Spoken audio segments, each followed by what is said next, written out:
La morue apparaît près des côtes canadiennes entre le 10 mai et le 1er juin pour y passer l'été, attirée par les bancs de poissons dont elle se nourrit.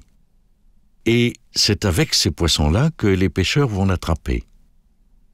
Ils savent bien qu'au-delà du temps qu'il fait, la condition essentielle pour une bonne pêche est la quantité des appâts frais qu'on appelle bouettes.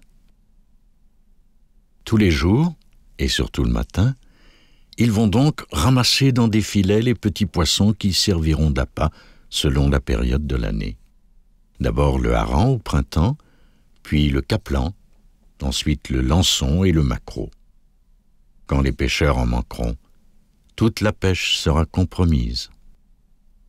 Justement, pour s'assurer d'avoir toujours la quantité nécessaire de bouettes, la compagnie Robin construit vers 1870 cet édifice qui est alors une innovation, la neigère.